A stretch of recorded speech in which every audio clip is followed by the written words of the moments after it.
Srimad Bhagavad Gita, chapter 13, text 6 and 7. We can just do the Sanskrit of text 6 to save time. Mahabhutani hankaro buddhiravyaktam evacha indriyani dashaikam cha pancha chindriya gocharaha. One thing is that when the translation is taking place, the speaker has half the time. Om Jnanatimrantasya Jnananjana Shalakya Chakshurmilitanina Tasmai Shri Gurave Namaha. Shri Chaitanya Manobhistam Sthapitam Yena Bhutale Swayam Rupakadamayam Dadati Swapadantikam. Jai Shri Krishna Chaitanya Prabhu Nityananda Shri Advaita Gadadhara Shivasari Gaura Hare Krishna Krishna Krishna Hare Hare Hare Rama Rama Rama Hare Hare. Mahabhutani ahankaro buddhira vyaktam evacha indriyani dashaikam cha pancha chendriya gocharaha. Actually, we're discussing very, very important verses of the Bhagavad Gita at this point, and it's a little hard to explain these verses fully in a class of half an hour. With translation, it works out to be a class of just 15-20 minutes. Anyway, we'll try our best. So, in this verse, Krishna is explaining detail. He's giving us details about the field of activity. In the previous verses of this chapter, Krishna has described, in response to the question of Arjuna, that this body is the field of activity. Now, in this body, we see that there are several interactions taking place. We have desire, hatred, happiness, distress. Now, why are all these interactions taking place is explained in this verse. There are 24 elements that make up what is called a field of activity. And due to the presence of these 24 elements, we manifest desire, hatred, happiness, and distress. So we will briefly explain these 24 elements. First, you have the 5 great elements known as Mahabhuta. These are known as earth, water, fire, air, ether. Bhumi, Rapo, Nala, Vayu, Kham, Mana, Buddhi, Evacha. So the gross elements Mahabhuta are earth, water, fire, air, ether. Then there are 3 subtle elements, mind, intelligence, and false ego.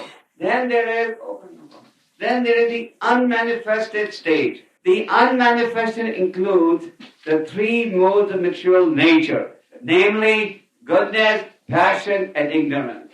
The 3 modes of ignorance, the 3 material modes, they multiply and they create a variety of illusions for us. They multiply unlimitedly, just like 3 multiplied by 3 equals to 9. 9 multiplied by 9 equals to 81. And you can just go on 81 multiplied by 81 and then the result multiplied by the similar number. So the 3 modes create unlimited illusions in the living entity's mind. How do they create these illusions? How are these illusions to be fulfilled? Through the knowledge-acquiring senses and working senses and objects of the senses. So these senses that we have fall in 3 categories. Knowledge-acquiring senses, working senses, and objects of the senses. So we'll explain each of the 3 categories. The knowledge-acquiring senses are eyes, ears, nose, tongue, and skin. Why are they known as knowledge-acquiring senses? Because it is through these senses that we obtain all the information. For example, if somebody was to close your eyes, then you would not be able to identify one color from the other or able to see anything. So through the medium of the eyes, you see and you determine whether something is beautiful or ugly. Then through the ears, you hear.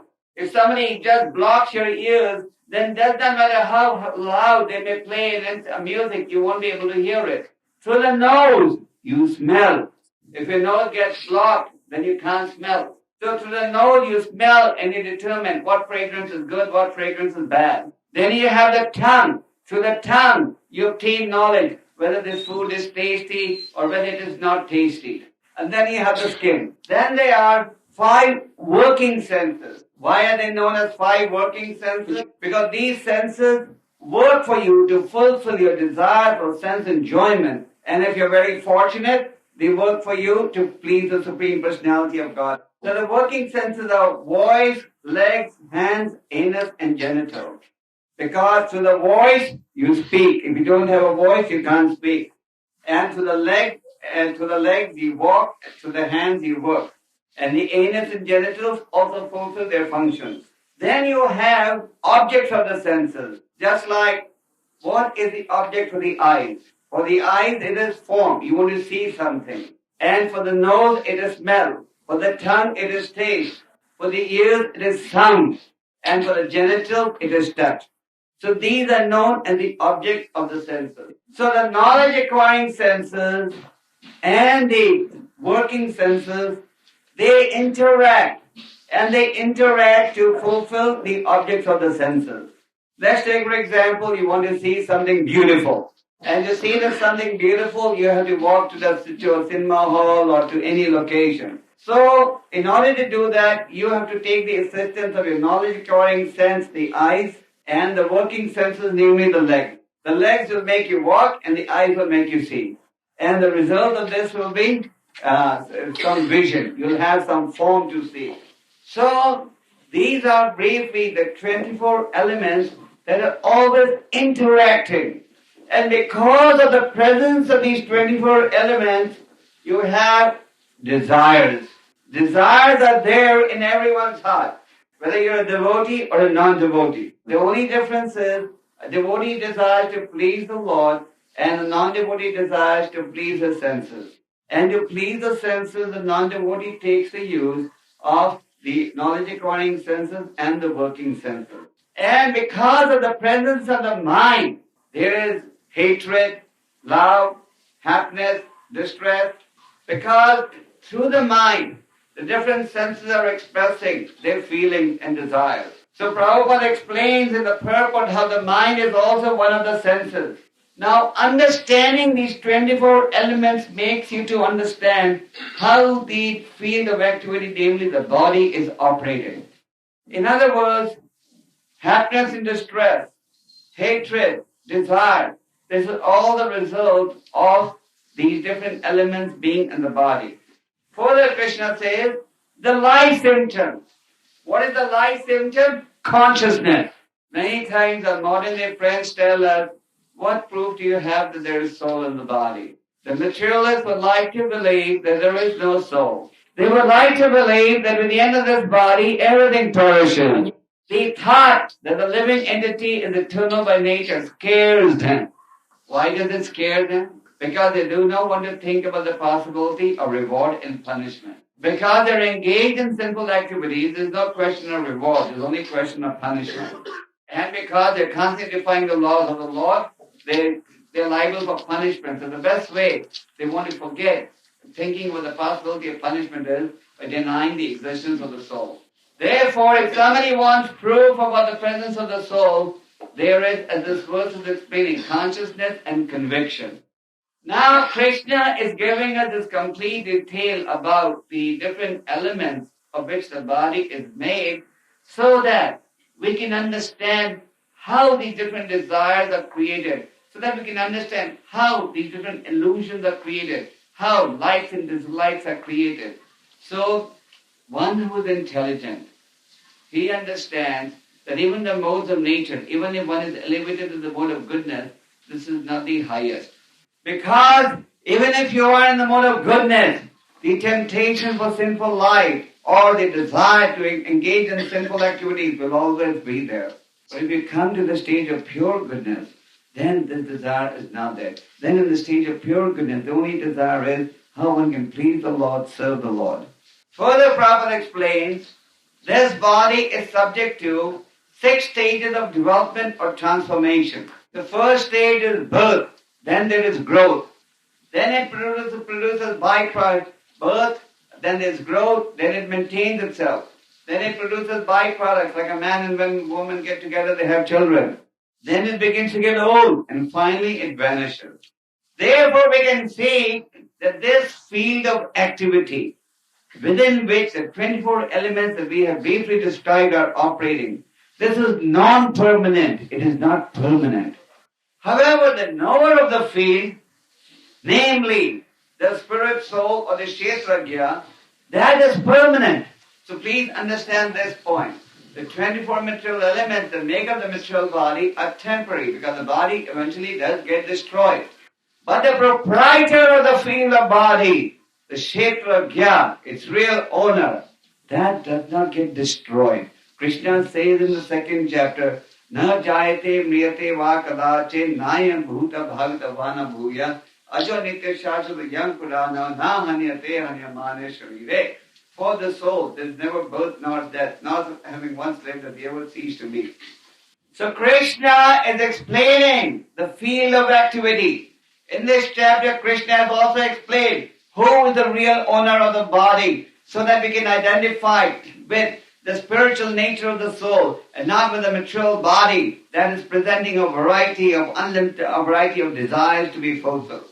So Krishna is presenting in this information knowledge about the 24 material elements that make up the body and the owner of the body, so that we can identify with the owner of the body and not the material element. In other words, if we identify with the spiritual needs of the soul and not the unlimited desires that are coming in the different senses, then one will be able to achieve real satisfaction.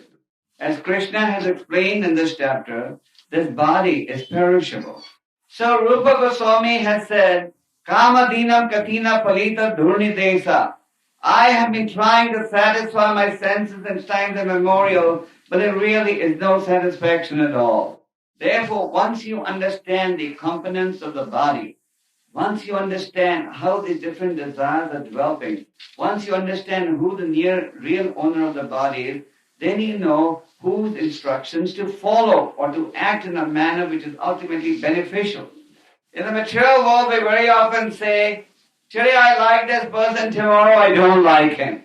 Today I'm happy, tomorrow I'm sad. So there's happiness and distress, like, dislike. It's just the functioning of the mind. And the nature of the material mind is, it is uncontrolled. It is like an unbridled horse. You can imagine sitting on a horse where you don't have control over the reins of the horse, where the horse is uncontrolled. So at any time, you can be thrown off the horse. So it is the contaminated material mind that creates likes and dislikes. This point is also confirmed by Krishnadas Kaviraj in the Chaitanya Charitamrita. Krishnadas Kaviraj says there's like, dislike, happiness, distress. This is all due to the functioning of the mind. Therefore, the advice of the great sages is not to listen to the contaminated, polluted mind. Just like you do not go to an alcoholic, a man who's intoxicated, to ask him for directions. You also don't go to a small child and ask him for directions. You go to a sane adult for directions. Similarly, the Vedas say the contaminated mind is unable to direct you. But if you listen to the purified mind of Vyasadeva and his representative, namely the spiritual master, then your senses will be directed in the proper manner. So these knowledge-acquiring senses, object of the senses, working senses, the 5 gross elements, these are also there in the life of a devotee. So the difference is a devotee uses these to serve the Lord, while the non-devotee uses these to forget the Lord. Krishna, who is within the heart, inspires the devotee to remember him and the non-devotee to forget him, because the non-devotee's desire is to forget the Lord and the devotee's desire is to remember the Lord. For example, Maharaja Ambrish, who was not only a great devotee but king of this whole planet, he gave us a perfect example how to use the knowledge-acquiring senses, object of the senses, working senses in service to the Lord. Maharaja Ambrish used his legs to walk to the temple of the Lord, used his hands to clean the temple of the Lord, used his head to bow down before the deity of the Lord, used his tongue to taste prasad offered to the Lord, used his eyes to see the beautiful form of the Lord, used his nose to smell fragrances offered to the Lord, used his hand to sweep the temple of the Lord. So, use your knowledge-acquiring senses and working senses in service to the Lord. The materialist object is sense enjoyment. So his object of the senses are to see something vulgar, to hear some mundane rock music, to taste food without discrimination, to use the genitals for sex life, and the nose for smelling polluted fragrances. Where the devotees, object of the senses are, with my eyes, I want to see the beautiful form of the deities. With my ears, I constantly want to hear the holy names of the Lord. With my tongue, I constantly want to vibrate the glories of the Lord. So that is the difference between the devotee and the non-devotee. The devotee wants to use everything in service to the Lord. The non-devotee wants to use it to forget the Lord. Now that the body goes through 6 stages of development, which we have explained, and this is a reality which is a fact for everyone. Whether you're black, white, brown, Russian, Indian, American, everybody's body has to go through these 6 different stages of development. Therefore, Prabhupada said, the knowledge of the Bhagavad Gita is not really religious knowledge. It is educational knowledge, because the knowledge that we receive in the Bhagavad Gita, that is birth, that disease, old age, and the 24 elements that we have discussed, this is for everyone. So this is real education. So Krishna in this chapter is explaining the knower of the body, the super knower, and the field of activity. And therefore this chapter is very important. Hare Krishna. There are only 2 minutes left for the aarti. So if there's a quick question, I can take it. So how did you all do today in the ticket? Nicely? So I'll give the class tomorrow morning also. Okay. Yeah. One of the how manifested. And the question is how the soul uses. Well, Prabhupada explains in the purport, unmanifested means 3 modes of nature. So the unmanifested, which Krishna talks about in the verse, refers to goodness, passion, and ignorance. The soul is not one of the material elements. On the one hand, the soul, the body, is controlling, but on the other hand, we know that the soul is non-doer, and it is just only the mode of pure nature which controls body. So what's the question? There is no contradiction. The soul is the owner of the body, but the soul is captivated by the body. It is like a prisoner in the body. It is covered by the body, but the soul is the non-doer. These senses, based on how they act, they decide the type of covering the soul is going to obtain in future. So I just have to go quickly to a, okay, later, you can ask me this question tomorrow morning.